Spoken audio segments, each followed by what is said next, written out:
हमने कल ये देखा 530 सैम्पलिंग होती क्या है, फिर हमने समझा कि सैम्पलिंग के अंदर हम क्या अप्रोचेस यूज कर सकते हैं।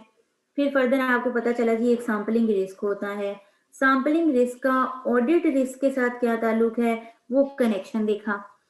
फिर हमने कुछ देखा कि अगर सैम्पलिंग रिस्क पैदा हो जाए तो सैम्पलिंग रिस्क से आप दो तरह की कंक्लूजन्स बना लेते हैं, या तो आप चीजों को ओवर एस्टिमेट करना शुरू कर देते हैं या चीजों को अंडर एस्टिमेट करना शुरू कर देते हैं। दो ही चीजें होती हैं, ठीक है। जो हमने कहा कि आप ओवर एस्टिमेट करना शुरू कर देते हैं वो है जी एक्सेप्टेंस ऑफ रॉन्ग। आप एक गलत कंक्लूजन को एक्सेप्ट कर लेते हैं, यानी कि आपको लगता है जी कंट्रोल्स बड़े अच्छे हैं, हालांकि वो अच्छे नहीं है, क्योंकि आपके हाथ में सैंपलिंग करते हुए जो सैंपल हाथ लगा है वो सिर्फ और सिर्फ बाय इत्तेफाक आप कह लीजिए अच्छी चीजें आपके हाथ लगी, अच्छे एस्पेक्ट्स आपको दिख गए, तो आपने अज्यूम कर लिया और आगे अपने, चूंकि ऑडिटर है, ऑडिटर की जजमेंट है, जब उसने सैंपलिंग की तो सैंपलिंग तो हमने पढ़ा ही यही है कि सैंपलिंग करना होता यह है कि आप less than 100% of the items of the population test करते हैं। और टेस्टिंग का मकसद सिर्फ ये नहीं होता कि जो आपने सैंपल सेलेक्ट किया 10, सिर्फ आपने उन्हीं 10 की वेरिफिकेशन कर रहे हैं, आप उन्हीं 10 की वेरिफिकेशन करके बाकी की 90 चीजों पे भी उसके रिजल्ट्स को प्रोजेक्ट कर रहे होते हैं, ठीक है। तो सैंपलिंग में ये बड़ी इंपॉर्टेंट एक चीज है। अदरवाइज आप टेस्टिंग करते हैं जी 10 चीजों की टेस्टिंग की तो 10, वो तो 100% टेस्टिंग हो जाती है। सैंपलिंग में मेजर डिफरेंस ये आता है कि आप उन जो सैंपल बेसिस पे कुछ चीजें चेक करते हैं उसमें आप बाकी पॉपुलेशन पे उसको प्रोजेक्ट करते, बाकी के बारे में भी आप कंक्लूजन या आप कह लीजिए राय जो है वो डेवलप कर लेते हैं। इसमें फिर आपको कहते हैं कि जी सैंपलिंग के कुछ रिस्क आ जाते हैं, उन रिस्क की वजह से ये दो कंक्लूजन ड्रॉ हो जाती हैं। एक है जी एक्सेप्टेंस ऑफ रॉन्ग, जिसको आप हम नाम दे सकते हैं ओवर एस्टिमेशन, ठीक है। ऑडिटर ने ओवर एस्टिमेट कर लिया है। ओवर एस्टिमेट से मुराद है जी कंट्रोल्स को समझ लिया कि बहुत ज्यादा अच्छे हैं, बहुत ज्यादा इफेक्टिव हैं, मटेरियल मिसस्टेटमेंट जो है बिल्कुल कोई एग्जिस्ट नहीं करती है। इससे जाहिर सी बात है आप एक इनअप्रोप्रिएट ओपिनियन दोगे क्योंकि एक मटेरियल मिसस्टेटमेंट है, जबकि आप कह रहे हैं कि नहीं है। और ये किससे था, आपने क्योंकि सैम्पलिंग पे रिलाई किया था। और सैम्पलिंग में भी अगर मैं स्पेसिफिकली आऊं तो ये सैम्पलिंग रिस्क अराइज इसलिए हुआ था क्योंकि आपका sample representative of the population नहीं था। अगर आप पूरी पॉपुलेशन में, चूंकि अच्छी चीजें भी हैं, बुरी चीजें भी हैं, मिक्स भी हैं, आपके पॉपुलेशन में सारी मिक्स चीजें आनी चाहिए। ये नहीं कि कुछ सारी की सारी अगर बुरी चीजों में से उठा लेंगे तो वो भी सैंपल आपका रिप्रेजेंटेटिव नहीं है। अगर आप सारी की सारी अच्छी चीजें उठा लेंगे तो भी आपको सिर्फ अच्छे ही एस्पेक्ट्स नजर आना शुरू हो जाएंगे, तो वो भी आपका सैंपल रिप्रेजेंटेटिव नहीं है। फिर आप कहते हैं कि जब मिड में उठाएं, बीच में कुछ सारे, आप सैंपलिंग की कुछ टेक्निक्स यूज करें, वो आज हम इंशाल्लाह टेक्निक्स भी देखेंगे। इसके बाद आएगी रिजेक्शन ऑफ राइट। ये राइट से मुराद से ये कि ये आप अब अंडर एस्टिमेट कर रहे हैं, आपके हाथ में चूंकि गंदी चीजें लगी थी और आपको गलत एस्पेक्ट्स ही दिखे सैंपलिंग के दौरान, तो आपने चीजों को किया अंडर एस्टिमेट और कहा कि कंट्रोल्स उतने शायद इफेक्टिव नहीं है जितने आपको लग रहे हैं, हालांकि कंट्रोल्स उससे ज्यादा इफेक्टिव हैं जितने आपको लग रहे हैं। आप उसकी बेसिस पे, चूंकि आपको चीजें खराब खराब लग रही हैं, ऑडिटर की जजमेंट है, तो वो अपने प्रोसीजर बढ़ाएगा, अपना टाइम भी एक्सटेंड करेगा, मजीद एफर्ट लगाएगा, मजीद टीम लेके आएगा, ठीक है, मजीद टूल्स यूज करेगा, मजीद सॉफ्टवेयर लगाएगा, अपने रिसोर्सेज, अपनी टेक्नोलॉजी, अपनी कॉम्पिटेंस, सारी की सारी चीजें जो है वो यहाँ पे यूटिलाइज करेगा। अब वो तो चीजों का रिसोर्सेज का ज्यादा भी होगा, प्लस एफिशिएंसी भी इफेक्टिव होगी, इफेक्ट हो जाएगी। द रीजन इज कि ऑडिट करने में अब आपको उतना ही ज्यादा टाइम लगेगा, हालांकि इतना टाइम तो रिक्वायर्ड था ही नहीं। हो सकता है कि आपकी कॉस्ट भी, आपको उस क्लाइंट से इतनी बेनिफिट ऑब्टेन ना हो रहा हो, लेकिन आपने कॉस्ट उस पर ज्यादा लगा दी हो, टाइम रिसोर्सेज ज्यादा लगा दी हो, तो एफिशिएंसी जो है वो वहां पे हर्ट हो जाएगी। इफेक्टिवनेस तो आप अचीव कर ही लेंगे ज्यादा आप प्रोसीजर लगा के और इस तरह से। अच्छा, ये मेजर एक इंपॉर्टेंट चीज थी, क्योंकि हमने कहा है कि हमने सैम्पलिंग के दौरान भी, इवन सैम्पलिंग भी कर रहे हैं तो हमारा पर्पस क्या है जी, सफिशिएंट अप्रोप्रिएट ऑडिट एविडेंस लेना है। अगर एक ऑडिट एविडेंस सफिशिएंट नहीं है, अप्रोप्रिएट नहीं है, तो फिर हम सैम्पलिंग करने का हमारा मकसद ही फोत हो जाता है। फिर हम सैम्पलिंग पे इतना बड़ा स्टैंडर्ड बनाया ही क्यों है? फिर सैम्पलिंग मत कीजिए अगर आपको सफिशिएंट अप्रोप्रिएट ऑडिट एविडेंस नहीं मिल रहा। तो आज हम देखते हैं कि जी कुछ आपके हमने चूंकि अप्रोचेस देखी थी, अप्रोचेस में हमने देखा था जी कि दो तरह की आप अप्रोच यूज कर सकते हैं, या तो आप स्टैटिस्टिकल सैंपलिंग यूज करते हैं, ठीक है, ये अप्रोच की बात कर रही हूँ, या फिर आप नॉन स्टैटिस्टिकल सैंपलिंग यूज करते हैं, जिसको आप जजमेंटल भी कहते हैं। अब इसी में ही अगर वो मजीद आपको, चूंकि मैंने आपसे डिस्कस किया कि ISA 530 में आपसे कॉन्सेप्चुअल टेस्टिंग भी होगी, नॉलेज बेस भी होगी। नॉलेज बेस है मुराद जी क्रैमिंग के सवाल वो आपसे पूछेगा, शायद थोड़ा सा सिनेरियो बना दे। सिनेरियो तो अब आपसे पूछना बनता है क्योंकि आप बड़ी क्लास में हैं, तो सिनेरियो बना के ही वो आपसे क्रैमिंग बेस्ड सवाल भी पूछेगा। तो ये अब आगे अब वो आपको बताते हैं कि स्टैटिस्टिकल सैम्पलिंग आपको पता है कि जिसमें टेक्निक्स यूज की जाए, स्टैट्स की जो भी आपने प्रोबेबिलिटी थ्योरी वगैरह जो है वो मॉडल्स आप यूज करके तो सैंपल निकालें। दूसरा क्या है कि सैंपल निकालें, अपनी जजमेंट अप्लाई करें। एक सैंपल नजर आ रहा है, उसमें आप अपनी जजमेंट लगाते हैं कि जी ये आइटम मटेरियल है, इस महीने में ज्यादा ट्रांजैक्शन हो रही है, तो यहाँ से ऐसे सैंपल उठा लो, तो जजमेंट आपकी आ गई। वो आगे कहते हैं जी हम आपको कुछ बेनिफिट्स और डिसएडवांटेजेस बता देते हैं स्टैटिस्टिकल सैंपलिंग, जो कि एक आपको क्रैमिंग बेस्ड सवाल पेपर में पूछा जा सकता है। एडवांटेजेस या फिर उसने कहा जी डिसएडवांटेजेस भी बता देते हैं। मजे की बात यह है कि पेपर में अगर आपको स्टैटिस्टिकल की बजाय वो नॉन स्टैटिस्टिकल के डिसएडवांटेजेस पूछ ले, तो आप क्या कहेंगे कि हमारे सिलेबस में ही नहीं था? क्या करेंगे आप? इस जो स्टैटिस्टिकल के एडवांटेज हैं वो नॉन स्टैटिस्टिकल के डिसएडवांटेज होंगे। गुड, बिल्कुल ठीक। स्टैटिस्टिकल के जो डिसएडवांटेज होंगे वो नॉन स्टैटिस्टिकल के एडवांटेजेस बन जाएंगे। तो आपने इसी को यूज करके इसका भी आंसर तैयार कर लेना। तो अब अगर हम इसे बुक से आए तो वहां से पढ़ लें तो ज्यादा बेटर है, क्योंकि क्रैमिंग बेस है तो हमें बुक के पॉइंट्स क्लियर हो जाएं तो it will be a good thing. हम इसको बुक से पढ़ लेते हैं, ये पॉइंट स्ट्रेट फॉरवर्ड है, वहां से हम इसको समझ लेते हैं। उसने जी एडवांटेजेस बताए, उसने कहा जी देखिए स्टैटिस्टिकल टेक्निक्स आपको पता है कि ये ऑडिटिंग में बहुत यूज होती है, और बाकायदा मैंने भी यूज की है, मैंने ऑडिट किया। तो ऑडिटर हर फर्म लगा रही होती है, हर ऑडिटर ये टेक्निक यूज कर रहा होता है, क्योंकि इनहेरेंट लिमिटेशन ऑफ ऑडिट है, तो हमें सैम्पलिंग करनी ही करनी पड़ती है। ढेरों ट्रांजेक्शन होती हैं, हम उन सारी ट्रांजेक्शन को नहीं देख सकते। लेकिन उसने कहा जी कि सारे ऑडिट प्रैक्टिसेस में ये इतनी ज्यादा जो है वो वर्थ इट नहीं होती। खैर मैं हम आपको जरा स्टैटिस्टिकल सैम्पलिंग के जो कुछ टेक्निक्स हैं और कुछ फायदे हैं जो है वो बता देते हैं। उसने कहा जी देखिए स्टैटिस्टिकल सैम्पलिंग है वो आपको एक objective mathematically precise basis provide कर देती है सैम्पलिंग प्रोसेस के लिए। अभी कैसे जी ऑब्जेक्टिव मैथमेटिकली प्रिसाइज? क्योंकि आप इसमें एक मैथमेटिकल कैलकुलेशन यूज कर रहे होते हैं, प्रोबेबिलिटी थ्योरी यूज करते हैं, एल्गोरिदम यूज करते हैं, मॉडल्स यूज करते हैं डिफरेंट, तो जो कि एक कह लीजिए पूरे टेबल है। और हो सकता है कि उस सैम्पलिंग में करते हुए आप ऐसा सैंपल उठाएं जो कि रिप्रेजेंटेटिव हो। जजमेंटल में आप करते हुए शायद ऐसा सैंपल उठा लें, आप 22 हो जाएं, आप कुछ चीजों की तरफ तो फोकस करें लेकिन कुछ पे ना करें। लेकिन स्टैटिस्टिकल में ऐसा होगा कि जी हर एक सैम्पलिंग यूनिट जो कि पॉपुलेशन के अंदर होगा उसका इक्वल चांस होगा कि वो सिलेक्ट हो, क्योंकि उसने कोई जजमेंट नहीं लगानी, उसने रैंडम बेसिस पे कोई भी एक नंबर सेलेक्ट करके आपको दे देना है, उसमें कोई जजमेंट नहीं होगी। तो ये ज्यादा ऑब्जेक्टिव है और ज्यादा मैथमेटिकली प्रिसाइज है। फिर कहा जी कि आप जो सैंपल साइज है वो इजीली प्रिसाइजली कैलकुलेट कर सकते हैं। अच्छा, हमारे ईवाई में ईवाई रैंडम के नाम से एक सॉफ्टवेयर यूज किया जाता था इसी तरह स्टैटिस्टिकल सैम्पलिंग के लिए, जिसमें हमें जरूरत नहीं पड़ती थी कि हम खुद से सैंपल निकालें। हम सिंपल उसे नंबर ऑफ ट्रांजेक्शन बता देते थे कि जी इतनी ट्रांजेक्शन है, टोटल पॉपुलेशन इतनी है, तो वो हमें एक सैंपल निकाल के दे देता था कि जी ये लें, ये वाली इनवॉइस टेस्ट कर लें। ये जाहिर सी बात है हमें फिर टोटल नंबर ऑफ इनवॉइसेस उसे देनी पड़ती थी, या टोटल नंबर ऑफ डेटर्स बताते थे तो वो हमें बता देते थे कि लेजर में जो इस डेट पे या इस नंबर पे डेटर आ रहा है उसको कंफर्म कर लीजिए, उसको टेस्ट कर लीजिए। तो वो एक रैंडम सैंपल दे देता था जिसमें ऐसा कोई बाइसनेस नहीं थी, कोई हमारी कोई जजमेंट इन्वॉल्व नहीं थी।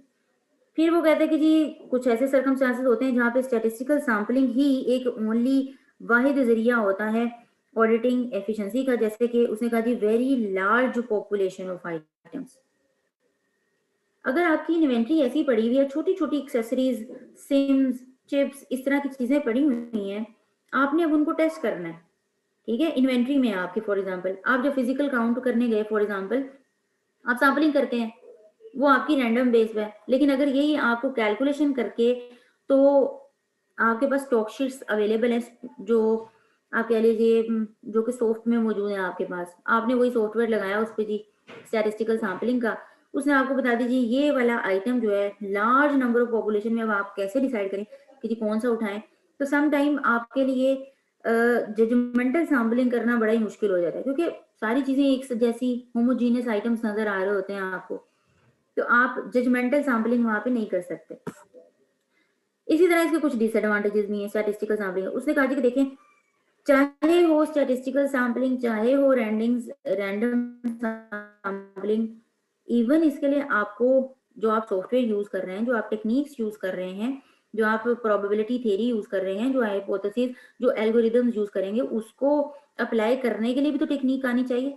अगर आपने स्टैट्स ही ना पढ़ी हो, आपको उसका नॉलेज ही ना हो, तो आप स्टैटिस्टिकल सैम्पलिंग करने के भी काबिल नहीं। तो उसने कहा कि इसके लिए जरा ट्रेनिंग और टेक्निकल एक्सपर्टीज चाहिए होती है अगर ऑडिटर स्टैटिस्टिकल सैम्पलिंग को यूज करना चाहते हैं। क्योंकि अब देखिए, हर जैसे मैंने अपनी फर्म का जिक्र किया, उसका एक अलग सॉफ्टवेयर था ई वाई रैंडम के नेम से। अब उसके लिए उस सॉफ्टवेयर को आपको सिखाना कैसे है, वो रन कैसे करता है, क्या एप्लीकेशन डाउनलोड करनी है, ये जब चीजें आती हैं उसके लिए बकायदा आपकी ट्रेनिंग करनी पड़ती है। तो कुछ डिसएडवांटेजेस आ जाते हैं कि देखिए जो जजमेंटल होती है तो उसमें तो ऐसा आपको तो ट्रेनिंग नहीं है, लेकिन जब आपको ये नई टूल्स और टेक्नोलॉजी की चीजें सिखानी पड़ती हैं, तो उसके लिए कोई टेक्नोलॉजी फिर आपको जो यूज हो रही होती है उसके लिए आपको ट्रेनिंग करनी पड़ती है। तो इवन आपको उसके लिए भी थोड़ी ट्रेनिंग और एक्सपर्टीज चाहिए होती है। इसके बाद देखिए, जाहिर सी बात है, this requires an investment in the necessary training for the audit staff, और आपको ऑडिट स्टाफ की भी ट्रेनिंग करनी पड़ती है। उसको जाके बताना पड़ेगा जी ई वाई रैंडम को ऐसे खोलना है, इसके अंदर ये जो नंबर ऑफ ट्रांजेक्शन लिखा है इसका क्या मतलब है, इसके अंदर आपने जब जनरेट करना है तो आपने क्या किस एप्लीकेशन की आइकन पे क्लिक करना है, तो ये सारी चीजें भी इसके लिए ट्रेनिंग करनी पड़ेगी। सैंपल साइज उसने कहा जी कि वो लार्जर हो सकता है than under a judgmental approach. इससे क्या होगा, आपका टाइम जो है वो बहुत बढ़ जाएगा, कॉस्ट बढ़ती जाएगी, क्योंकि रैंडम है, कोई जजमेंट इन्वॉल्व नहीं है, कुछ नहीं देखा कि कौन सी आइटम मटेरियल है। वो आपको इवन ऐसी ट्रांजेक्शन भी आपको पकड़ाएगा जिसके जो सिर्फ 2-2 रुपए की ट्रांजेक्शन हो रही होगी, 10 रुपए की ट्रांजेक्शन हो रही होगी, ऑडिट के लिए हो सकता है वो मटेरियल ही ना हो। फिर उसने कहा कि कुछ ऑडिटर्स जो हैं वो इस व्यू पे हैं कि वो प्रेफर करते हैं कि वो स्किल पे रिलाई करें, एक्सपीरियंस पे, ऑडिटर की जजमेंट पे, बजाय कि वो मैथमेटिकल और स्टैटिस्टिकल मॉडल पे रिलाई करें। तो ये कुछ स्टैटिस्टिकल सैम्पलिंग के कुछ कह लीजिए डिसएडवांटेजेस हैं। ये आपको ऐसे ही आपने एज इट इज याद कर लेने, मैंने इसको बकायदा रीड करा दिया। आगे वो आपको कहते हैं कि जी देखें, सैंपल आपने निकालना है एक पॉपुलेशन में से। अब आप कहते हैं कि जो सैंपल हो वो रिप्रेजेंटेटिव हो of population as a whole, या फिर आप कह लीजिए होल पॉपुलेशन। अगर एक पॉपुलेशन से मुराद, अगर मैं फॉर एग्जांपल 1 से 100 तक मेरे पास इनवॉइसेस हैं और मैं कहती हूँ कि मैं इनमें से कौन सी टेस्ट करूँ, इसमें से मैं कहती हूँ 25 नंबर इनवॉइस, 28 नंबर, 30 नंबर, मतलब व्हाटएवर मेरे दिमाग में जो जो आ रही हैं, तो मैंने इस तरह से लिखा। जजमेंट करते हुए मुझे नहीं लगेगा शायद कि जी ये रिप्रेजेंटेटिव है कि नहीं है, कुछ इस पे मसले है जिसकी वजह से सैम्पलिंग रिस्क इन्वॉल्व हो गया। ये है कि उसने सैंपल की बात की, ये representative of the population as a whole, लेकिन अब वो कह रहा है कि सैंपल की तो बात कर रहे हैं, पहले पॉपुलेशन तो वो देख लें।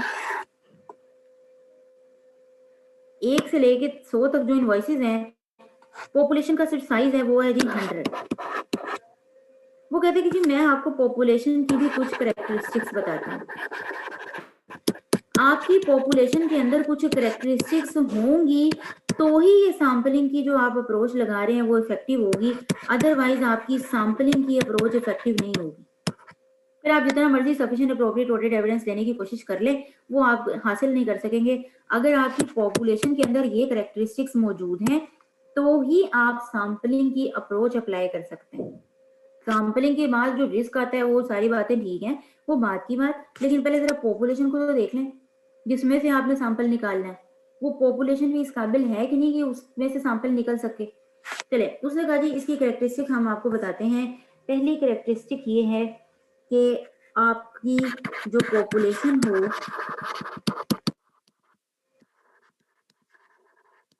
वो एप्रोप्रिएट हो for the audit objective.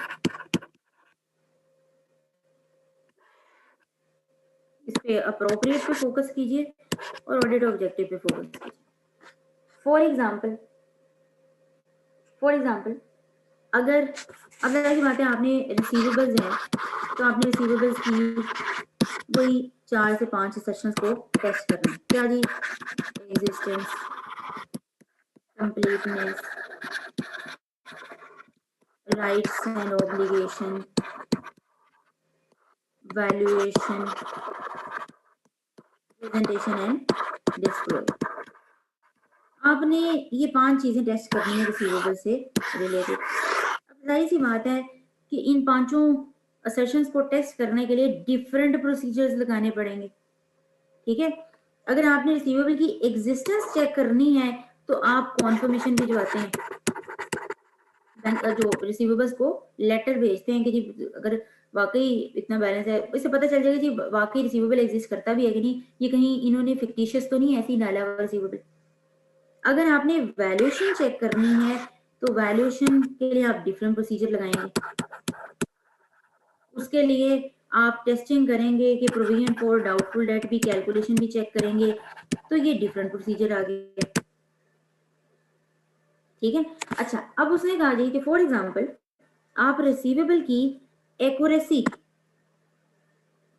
Completeness या एक्यूरेसी जो है कि रिसीवेबल जो कैलकुलेट हुए हैं, एक्यूरेसी या वैल्यूएशन, ये वैल्यूएशन में भी आ जाती है। आप एक्यूरेसी चेक करना चाहते हैं, उसका आपका ऑडिट ऑब्जेक्टिव क्या है जी? आप रिसीवेबल्स की वैल्यूएशन या फिर एक्यूरेसी को टेस्ट करना चाहते हैं। ठीक है, जो आपको अब डेटर्स का बैलेंस नजर आ रहा है उसमें 1 से लेके 1000 तक डेटर्स है जो आपको लिस्ट मिली है, लेजर के अंदर नजर आ रही है, जिसके अंदर काफी ज्यादा 5 लाख, 3 लाख, 2 लाख, 70,000, 60,000 इनके कुछ बैलेंसेस है जो आपने सीव करने हैं और इन टोटल करके उसकी कुछ अमाउंट बनती है वटेवर। ये आपकी जितनी भी टोटल डेटर्स के बैलेंसेस हैं ये आपकी पॉपुलेशन है। अब आप कह रहे हैं कि मैंने डेटर्स की वैल्यूएशन या एक्यूरेसी को चेक करना है, तो आप क्या करेंगे? चूंकि आप ईयर एंड वाले डेटर्स की कॉन्फर्मेशन चाहते हैं, उसकी एक्यूरेसी चेक करना चाहते हैं, तो आप देखेंगे कि जी 30 जून जो भी ईयर एंड है 2020 पे जितने भी डेटर्स आएंगे सारे के सारे डेटर्स आपकी पॉपुलेशन में है। एक भी डेटर उसके अंदर मिसिंग नहीं होना चाहिए।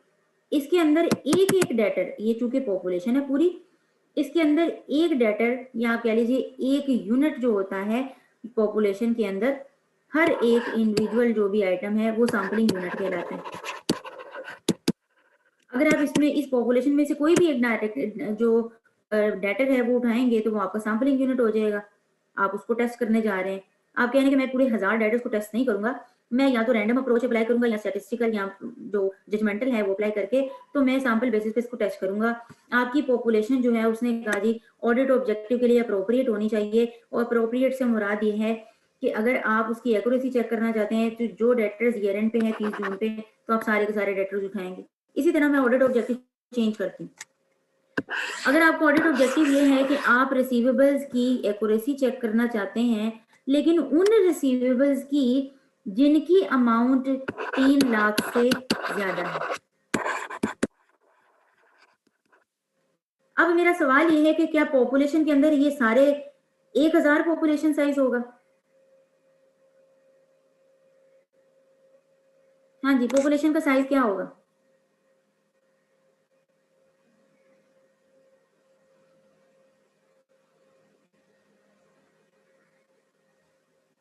इससे पॉपुलेशन थोड़ा का कम हो साइज जाएगा ना।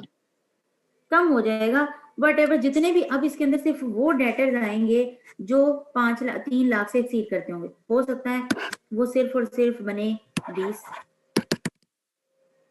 तो अब आपका पॉपुलेशन साइज जो है वो चेंज हो गया। तो उसने कहा जी कि जो आपका ऑडिट ऑब्जेक्टिव है उसके हिसाब से आपकी पॉपुलेशन साइज होना चाहिए, आपकी पॉपुलेशन उसके हिसाब से एप्रोप्रिएट होनी चाहिए। तो ये वर्ड बड़ा इंपॉर्टेंट है। अब आप अगर इसके अंदर सारे के सारे ये पॉपुलेशन फिर से सारे के सारे डेटा इंक्लूड कर देंगे, तो आप सिर्फ सैंपल निकालेंगे, तो वो सैंपल में हो सकता है कि आपको ऐसे डेटा फिर से पकड़ा दे जो कि 3 लाख से निचले हों, मटीरियल ही ना हो। ठीक है जी। अच्छा, तो ये हमें क्लियर हो गया कि आपकी जो पॉपुलेशन है वो एप्रोप्रिएट होनी चाहिए in accordance with the audit objective. आपका ऑब्जेक्टिव ये पहली कैरेक्टरिस्टिक हमने देखी आपकी पॉपुलेशन। दूसरी उसने कहा कि आपकी पॉपुलेशन कंप्लीट होनी चाहिए। फॉर एग्जांपल आपका ऑडिट ऑब्जेक्टिव है जी 30 जून 2020 पे जितने भी डेटर्स हैं उनकी एक्यूरेसी चेक करनी है। इसके अंदर आपको सारे के सारे 30 जून तक जो डेटर्स चाहिए वो चाहिए, लेकिन आप इसके अंदर इंक्लूड करें फॉर एग्जांपल 28 जून तक, 28 जून 2020 तक, आपको ऑडिट ऑब्जेक्टिव अभी भी पूरा नहीं हो सकता, क्योंकि आपने 30 जून तक के जितने डेटर्स हैं उनकी एक्यूरेसी चेक करनी है। आपकी पॉपुलेशन 28 जून 2020 तक की नहीं हो सकती। तो आपकी पॉपुलेशन कंप्लीट होनी चाहिए, या उसकी आपकी पॉपुलेशन की सेकंड कैरेक्टरिस्टिक है। आप सैम्पलिंग अप्रोच तो यूज करने जा रहे हैं, लेकिन सैम्पलिंग जो जिसमें से सैंपल निकालना है वो पॉपुलेशन के अंदर कुछ कैरेक्टरिस्टिक्स का होना जरूरी है। तो ये होंगी तो ही आप सैम्पलिंग की अप्रोच जो है वो इफेक्टिवली अप्लाई कर सकते हैं। तीसरा बड़ा इंपॉर्टेंट, मैंने सैम्पलिंग यूनिट का जिक्र किया कि जी जो भी इंडिविजुअल आइटम होगा पॉपुलेशन के अंदर वो सैम्पलिंग यूनिट कहलाएगा। जैसे 1 से लेके 1000 तक रिसीवेबल्स हैं, उसके अंदर हर एक इंडिविजुअल रिसीवेबल एक सैम्पलिंग यूनिट है, जिसको आप कहते हैं कि जी मैं इसको सैंपल बेसिस पर टेस्ट करना चाहता हूँ, वो एक सैम्पलिंग यूनिट है। उसने कहा जी कि देखिए ये बहुत इंपॉर्टेंट है कि जितने भी सैम्पलिंग यूनिट्स हो आपकी पॉपुलेशन में वो सारे के सारे होमोजीनियस होने चाहिए।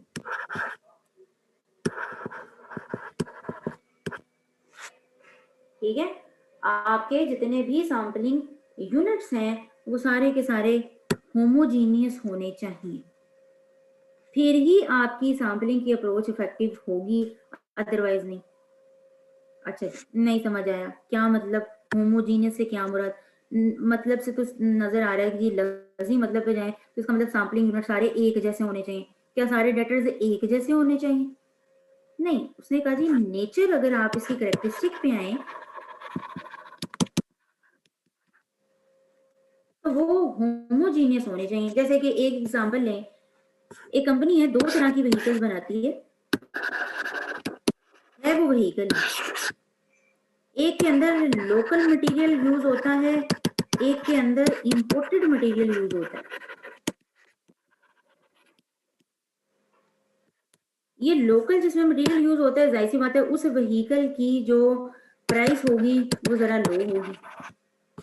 एक इंपोर्टेड मटेरियल की जो जिसमें इंपोर्टेड मटेरियल यूज हो रहा है उस वो व्हीकल जरा महंगी होगी, एक्सपेंसिव होगी, तो उसकी मार्केट वैल्यू भी एक्सपेंसिव होगी।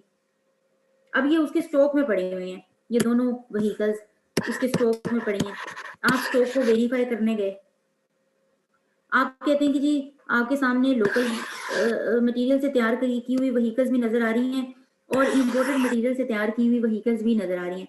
आप कहते हैं मैं ऐसा करता हूँ, इतनी जितनी भी व्हीकल्स पड़ी हैं मैं उसको सैंपल बेसिस पे कुछ टेस्ट करता हूँ। आप कहते हैं जी लोकल जो मटेरियल से व्हीकल तैयार की गई हैं वो तकरीबन 1200 हैं और जो इंपोर्टेड मटेरियल से तैयार की गई हैं वो तकरीबन 1300 है। आप दोनों का टोटल करते हैं, कितना बना जी? ये 2500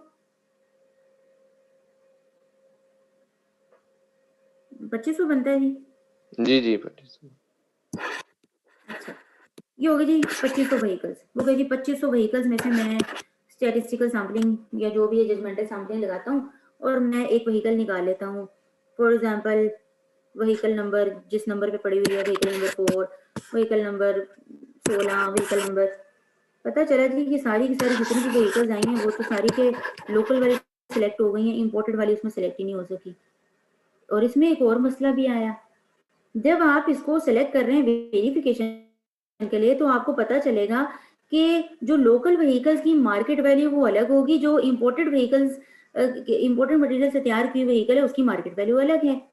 तो ये तो होमोजीनियस पॉपुलेशन है ही नहीं, दोनों की नेचर ही डिफरेंट है। इसकी एक और मिसाल लेते हैं।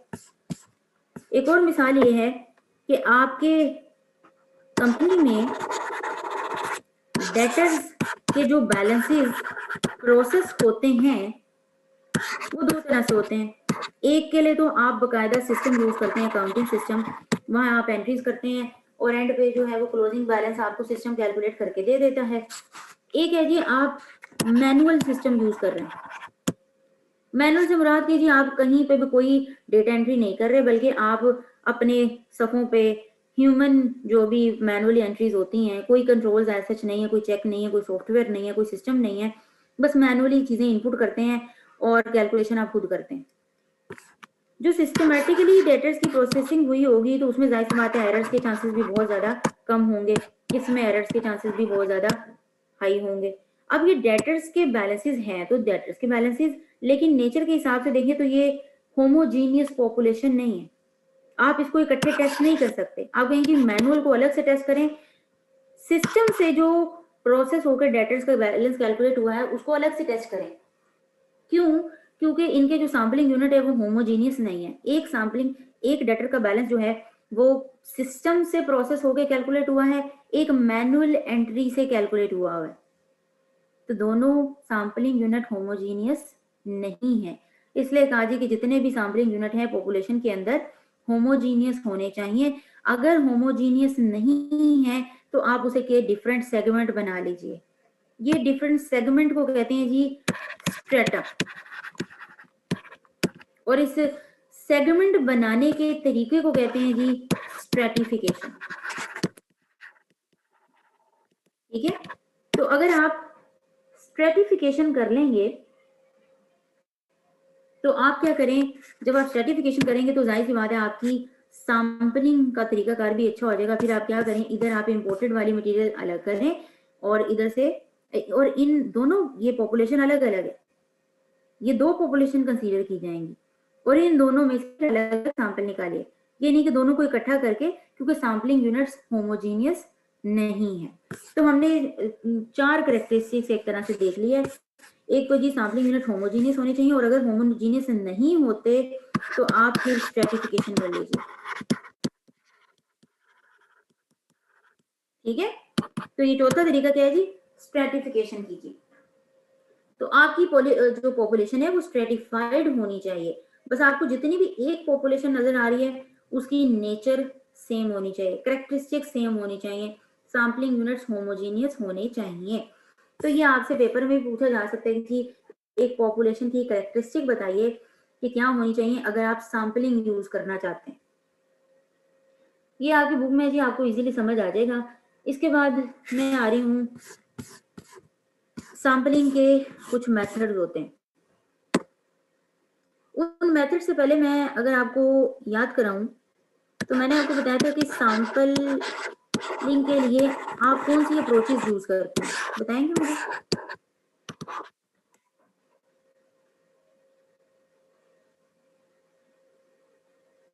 हारिस के अलावा कोई बच्चा और बताए, सैंपलिंग के लिए हम कौन कौन सी अप्रोचेस यूज करते हैं?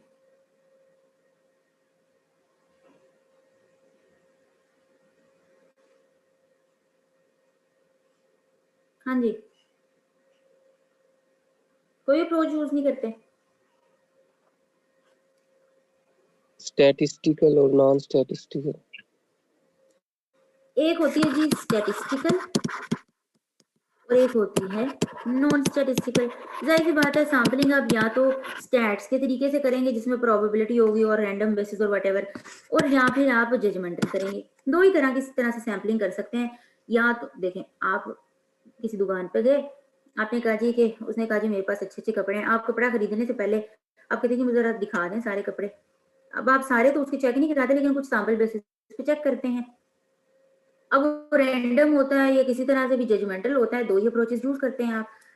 जब तो कहा जी स्टैटिस्टिकल है, उसके लिए वो कहते हैं कि आपको मैंने मतलब तो बता दिया था कि स्टैटिस्टिकल का क्या होता है, जिसमें आप बाकायदा एक सिस्टमेटिक अप्रोच यूज करते हैं, जिसमें आप की कोई भी जजमेंट इन्वॉल्व नहीं है, वो स्टैटिस्टिकल सैंपलिंग है। और जिसमें आपकी जजमेंट आ जाए वो स्टैटिस्टिकल नहीं बल्कि नॉन स्टैटिस्टिकल आ जाती है, वो जजमेंटल बन जाती है। ओके, अब उसने कहा मैं आपको फर्दर, ये तो थी अप्रोचेस, अब मैं आपको कुछ मेथड्स बताता हूँ कि स्टैटिस्टिकल अप्रोच जब आप यूज करेंगे तो उसके अंदर भी कुछ मेथड्स होते हैं। अच्छा, मेथड्स क्या होते हैं? उसने कहा देखें, इसके अंदर जो आपके स्टैटिस्टिकल है उसके अंदर आप दो मेथड यूज कर सकते हैं। एक तो है जी रैंडम सैंपलिंग कर लें, एक है सिस्टमैटिकल सैंपलिंग। स्टैटिस्टिकल सैंपलिंग में सिस्टमैटिकल सैंपलिंग। कहा जी नॉन स्टैटिस्टिकल में कुछ नहीं है, कहा बिल्कुल है। नॉन स्टैटिस्टिकल में भी कहा कि आप दो तरह की सैंपलिंग कर सकते हैं, एक है जी हैप्पैज़ार्ड सैंपलिंग और एक है ब्लॉक सैंपलिंग। चलिए, ये चार नाम आपसे, इसी तरह स्ट्रेट क्वेश्चन भी आपसे अगर आप वो क्राइमिंग बेस्ड सवाल पूछेगा तो वो मोस्ट इंपॉर्टेंटली यहाँ से ही जरूर सवाल पूछता है मेथड्स में से। रैंडम पे आते हैं। रैंडम में अब जाहिर बात है, जितनी भी स्टैटिस्टिकल सैंपलिंग है इसके अंदर तो कोई जजमेंट है ही नहीं, तो ये सिस्टमैटिक और रैंडम दोनों में कोई जजमेंट नहीं होगी ऑडिटर की अपनी। रैंडम में मसला क्या होगा? रैंडम में आप क्या कहते हैं कि जिसमें आप कहते हैं कि जी हर सैंपलिंग यूनिट जो पॉपुलेशन के अंदर है उसके पास एक इक्वल चांस होगा, किस चीज का? Equal chance of selection. ठीक है, जब आपसे कहा जी 1 से 100 नंबर सेलेक्ट करो तो कोई भी आप सेलेक्ट कर सकते हैं, हर नंबर का इक्वल चांस है। ये प्रोबेबिलिटी हमने कुछ स्टैट्स में सीखी है, प्रोबेबिलिटी एक मॉडल होता है, प्रोबेबिलिटी कितने परसेंट होती है, इतने परसेंट होती है। वो कुछ एग्जांपल थी, कॉइन को अगर आप उछालें तो कितनी प्रोबेबिलिटी, हम कहते हैं कि 50% प्रोबेबिलिटी ये है कि वो आएगा, 50% प्रोबेबिलिटी है कि ये आएगा। अब यहाँ पे एक इक्वल चांस होता है ईच आइटम के सेलेक्ट होने का। रैंडम है ना, तो आप रैंडम बेसिस पे कोई भी नंबर कहते हैं, फॉर एग्जांपल 8, 15। मैं कहती हूँ फॉर एग्जांपल आपकी सप्लायर की 1 से लेके 300 तक इनवॉइसेस हैं। आप कहते हैं मैं इसमें रैंडम सैंपलिंग करता हूँ, आप कोई जजमेंटल सैंपलिंग नहीं करते, आप कहते हैं मुझे 10 नंबर दिखा दो, 12 नंबर दिखा दो, 14 नंबर दिखा दो, 29 नंबर दिखा दो, 79 नंबर दिखा दो। ठीक है, इस तरह से करके आपने कहा जी कि मुझे 100 नंबर दिखा दो, बस ऐसे ही आपने अपना सैंपल साइज रखा था कि मैंने सैंपल इतने लेने हैं, ये आपने ले लिया, ये आपने कर ली रैंडम सैंपलिंग। वो कहते हैं कि देखिए रैंडम सैंपलिंग में मसला है क्या? रैंडम सैंपलिंग में मसला ये है कि देखिए 1 से लेके 300 तक इनवॉइसेस हैं। ये जो रैंडम सैंपलिंग होती है ये most of the time representative नहीं होती ऑफ द होल पॉपुलेशन। क्यों? क्योंकि अब देखें आपने जो नंबर उठाए हैं 10, 12, 14 और फिर 29, फिर 79, हो सकता है ये ऐसे हों क्योंकि अमाउंट तो बहुत ही थोड़ी हो, और अगर अब आपको नजर आ रहा हो तो ये सैंपल आपने बिल्कुल शुरू के उठा लिए, आगे 29, 79, बाकी आपके 200 से लेके 300 तक के जो इनवॉइसेस थी उसमें से तो आपने कोई सैंपल ही नहीं उठाया। ठीक है, तो या तो आप बिल्कुल स्टार्ट पे चले गए, रैंडम में ही हो सकता है। तो फिर कहा जी ये रिप्रेजेंटेटिव सैंपल नहीं होता मोस्ट ऑफ द टाइम, तो आप स्टैटिस्टिकल सैंपलिंग में फिर सिस्टमैटिक सैंपलिंग पे जाते हैं। Systematic sampling is very good अगर आप स्टैटिस्टिकल सैंपलिंग करना चाह रहे हैं। इसने कहा हम आपको बताते हैं सिस्टमैटिक सैंपलिंग क्या होती है। सिस्टमैटिक सैंपलिंग में ये भी एक कह लीजिए आप कोई मॉडल यूज करते हैं। इसमें अगर मैं आपको फॉर्मूला बताऊं, फॉर एग्जांपल आप कहते हैं कि जी मैंने हर 1 से लेके 300 तक इनवॉइसेस हैं, मैंने हर 10वीं इनवॉइस टेस्ट करनी है, 10वीं, फिर आगे 20वीं, फिर आगे 30वीं, फिर 40वीं, फिर 50वीं, यानी कि आपने 10 का गैप रखा। अब ये होगा क्या इससे कि अब देखेंगे आप आगे आगे करके साइज फिर 60 फिर 70, तो मोस्ट ऑफ द टाइम ये सिस्टमेटिक में आपके जो बीच में जितनी भी आ रही हैं वो तकरीबन सारी गैप्स वो कवर कर लेगा। 300, फिर 260, 270, 280 सैंपल साइज जरूर आपका ज्यादा होता जाएगा, लेकिन ये कि वो सैंपल आपका रिप्रेजेंटेटिव बनता जाएगा। ठीक है, अब क्वेश्चन ये है, फॉर एग्जांपल मैंने कहा कि जी मैं गैप कितना रखूं, ठीक है, मैं कितना गैप रखूं। आप कहते हैं हम ऐसा करते हैं, गैप निकालने के लिए कि जी हम इसमें कितना गैप रखें, आप कहते हैं कि पहले डिसाइड कीजिए आपने सैंपल कितना उठाना। फॉर एग्जांपल आप कहते हैं कि जी मैंने 300 में से तकरीबन 25 जो है वो इनवॉइसेस को चेक करना है। ठीक है, 25 इनवॉइसेस को आपने चेक करना है। आप कहते हैं अच्छा अगर मैंने 25 को टेस्ट करना है, टोटल मेरे पास 300 इनवॉइसेस हैं, तो आप गैप निकालते हैं 300 डिवाइडेड बाय 25, ये आपके पास आ जाता है जी तकरीबन 12। इसका मतलब आप कहते हैं कि मैंने हर ट्रांजैक्शन में एवरी 12th में अगर टेस्ट करूं तो मैं ये 12th का गैप रखता जाता हूं, तो मेरा एक सैंपल जो आएगा वो 300 तक मेरा कवर कर देगा और मेरी 25 ट्रांजैक्शंस भी सिलेक्ट हो जाएंगी। तो गैप 12 रखते जाएं। इसका मतलब आप कैसे टेस्ट करेंगे, आप पहले 12th टेस्ट करेंगे, उसके बाद फिर 24, फिर 12 का टेबल अप्लाई करते जाएं, फिर 36, ठीक है, फिर 48, इस तरह सो ऑन, और आपके इसी तरह 300 तक सेलेक्ट हो जाएंगे। लेकिन अब क्वेश्चन ये है कि गैप आया 12 का, अब हम ये तो रिस्ट्रिक्ट हो गए कि हम 12 से ही शुरू करें। अगर हम 12 से पहले कोई आइटम टेस्ट करना चाहते हैं तो फिर क्या, तो फिर सिस्टमेटिक सैम्पलिंग में वो आपको कहते हैं कि आप ऐसा करें, जो फर्स्ट नंबर है वो आप रैंडम बेसिस पे ले लें। ठीक है, आप 12 से ना शुरू करें, वो आपको कहते हैं कि आप रैंडम बेसिस पे, फॉर एग्जांपल आप 6 से शुरू करें, गैप आपका कितना है 12 का, अब आप इसमें 12 ऐड करते जाइए, 12 इसमें ऐड करते जाइए, 12 ऐड करेंगे तो कितना बनेगा जी 18, फिर इसमें 12 ऐड कर दीजिए, तो एंड सो ऑन आपके। तो आप पहला नंबर रैंडम बेसिस पे देख लीजिए, बाकी आप ये 12 का टेबल जो भी है आपका, चूंकि गैप इतना आया है, आपने 25 ट्रांजेक्शन्स निकाली हैं, ये अब आपका जो सैंपल निकलेगा ये representative of the population as a whole होगा। और हमने देखा था कि रैंडम सैम्पलिंग के अंदर ये थोड़ी सी एक लिमिटेशन है, जबकि सिस्टमैटिक सैम्पलिंग में आपको एक रिप्रेजेंटेटिव सैंपल नजर आएगा, अच्छा सैंपल आपको मिल जाएगा। अच्छा, इसके बाद है जी, अब आते हैं नॉन स्टैटिस्टिकल जो कि जजमेंटल सैम्पलिंग है, उसमें वो आपको बताता है जी, एक होती है हैप्पैजार्ड सैम्पलिंग और एक होती है ब्लॉक सैम्पलिंग। अच्छा, हैप्पैजार्ड सैम्पलिंग क्या है कि ऑडिटर की जजमेंट है, इसमें स्टैटिस्टिकल तो कहीं कुछ भी नहीं है, कुछ रैंडम भी नहीं है। ऑडिटर साहब को डेटर्स मिले, ये इनवॉइसेस की लिस्ट मिली, वो सारी इनवॉइसेस को जरा देखना शुरू कर दिया। इनवॉइसेस में अच्छा ये वाली अमाउंट ज्यादा है, ये टेस्ट कर लेता हूँ, ये नंबर जो भी कितने पे आ रही है, नंबर 17 पे, ये टेस्ट कर लेता हूँ, नंबर 20 पे आ रही है, इसको टेस्ट कर लेता हूँ, नंबर 50 पे आ रही है, इसको टेस्ट कर लेता हूँ। ठीक है, अब अगर वो इस तरह करेगा तो कहीं ना कहीं बाइसनेस नजर आएगी, कि वो एक ही तरफ अब ड्रॉन हो गया कि मटेरियल आइटम ही उठाता जा रहा है। हो सकता है कि अगर वो कोई छोटी अमाउंट वाला भी उठाए तो उसको कोई चीज नजर आ जाए कि कहीं कहीं कंट्रोल्स जो है वो इफेक्टिव हैं कि नहीं, उससे उससे वहां से भी पता चल जाए। लेकिन वो बाइसनेस की तरफ आ गया है, वो स्पेसिफिकली कुछ आइटम्स को उठाना शुरू कर दिया।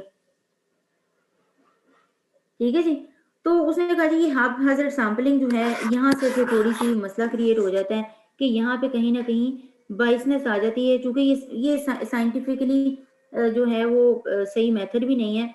होता क्या है कि आप जिस टीम मेंबर को, फॉर एग्जांपल आप कितनी जी एक्सपेंसेस कर रहे हो, तो वो क्या करेगा, मटेरियल आइटम्स को उठा के बस उसको टेस्ट कर लेगा और कहेगा जी मैंने 80% जो है वो टेस्टिंग कर ली है, और बाकी इतनी ज्यादा लार्ज नंबर ऑफ ट्रांजेक्शन हैं, उसका सैंपल रिप्रेजेंटेटिव नहीं है, क्योंकि आप 2-3 ट्रांजेक्शन उठा लें 100 में से, तो वो रिप्रेजेंटेटिव सैंपल कभी भी नहीं होता। तो यहाँ पे बाइसनेस आ जाएगी, ऑडिटर बाइसनेस शो करेगा। तो उसने कहा जी कि ऐसा करें, आप ब्लॉक सैंपलिंग कर लें। ठीक है ये जजमेंटल ही, लेकिन ब्लॉक सैंपलिंग करें। कैसे? ऑडिटर देखे पूरे, उसने सारी इनवॉइसेस पकड़ी हैं 1 से लेके 300 तक, उसके पास जो भी इनवॉइसेस हैं, वो देखिए किस मंथ में सबसे ज्यादा ट्रांजैक्शंस हो रही हैं। पता चला जी फरवरी में कोई ऐसा ट्रांजैक्शन नहीं होती, ज्यादातर जो 1 से लेके 300 तक ट्रांजैक्शन में से 250 तक ट्रांजैक्शन जो हैं वो मई के महीने में हुई। तो फिर उसे कहते हैं जी ये पूरा एक ब्लॉक डिसाइड कर ले कि मई के अंदर आने वाली जितनी भी ट्रांजैक्शन है मैं इसको टेस्ट करूंगा। वो एक मंथ डिसाइड कर ले, वो एक ब्लॉग बना ले ट्रांजैक्शन का स्पेसिफाई करके। तो अगर ये नॉन स्टैटिस्टिकल में वैसे ये ब्लॉक सैंपलिंग रिकमेंड की जाती है, और स्टैटिस्टिकल सैंपलिंग में सिस्टमैटिक सैंपलिंग रिकमेंड की जाती है। ठीक है जी, तो ये 4 मेथड थे। स्टैटिस्टिकल में हमने 2 देखे और एक नॉन स्टैटिस्टिकल में हमने मजीद 2 देखे। तो हमारे हो गए जी ये कवर। अब इसको हम जरा बुक से देख लेते हैं कि हमने कवर कितना कर लिया और कहाँ से कितना जो है वो पड़ा है। और मजीद अगर आपको कोई सवाल है तो वो हम देख लेंगे।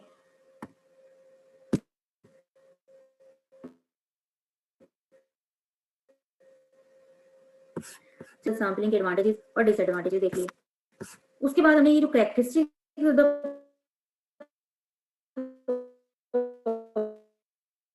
Population from which the sample is to be drawn, आपको मैंने एग्जांपल कोशिश की कि आपकी बुक वाली लूं ताकि आप जब बुक को पढ़ें तो आपको ये एग्जांपल समझ आ जाए। मैंने कुछ 1-2 अपनी ऐड की हैं, लेकिन साथ ये वाली भी आपको करवा दी है।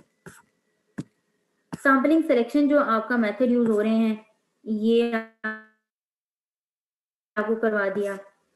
व्हाट कॉन्स्टिट्यूट्स मिसस्टेटमेंट और डेविएशन ये अभी हमने नहीं किया।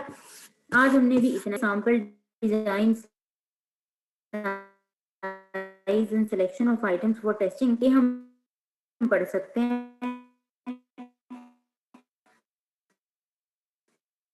लेकिन अभी ये जो नीचे वाले पॉइंट्स हैं कर लेंगे तो उसके बाद करेंगे। कोई सब...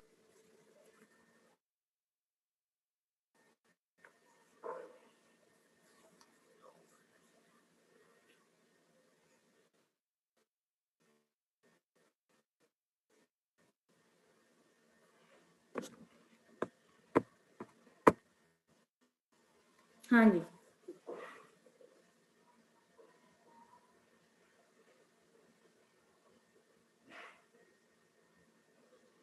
कोई सवाल नहीं है किसी का? सब समझ आ गया है, सब क्लियर है? किसी मेथड में कोई प्रॉब्लम?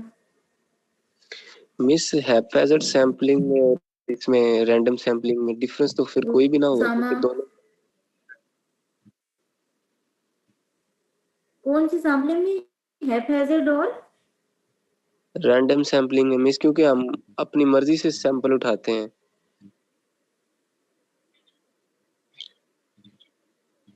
देखिए रैंडम में मैंने आपको बताया कोई जजमेंट नहीं है। रैंडम में आपने कहा कि इनवॉइसेस पकड़ी, सिर्फ इनवॉइसेस देखी, कोई इनवॉइसेस के ऊपर कोई ट्रांजैक्शन कितनी अमाउंट है आपने इसका बोधर ही नहीं किया। आपने कहा बस फर्क नहीं पड़ता। लेकिन हैप्पैजार्ड में आप क्या कर रहे हैं, आपके सामने इनवॉइसेस हैं, उसकी है, अब आप ये फैसला कर रहे हैं अच्छा ये अमाउंट ज्यादा है मैं इसको कवर कर लूंगा तो मेरा ज्यादा जो है वो 80% जो है वो मैं अपना टेस्टिंग है वो कंप्लीट कर लूंगा क्योंकि ज्यादा मटेरियल आइटम की यहीं पे है। लेकिन बाद दफा ट्रांजेक्शन भी तो देखें, तो आप सैंपलिंग करें तो उसमें सिर्फ 3-4 आइटम्स उठा लें।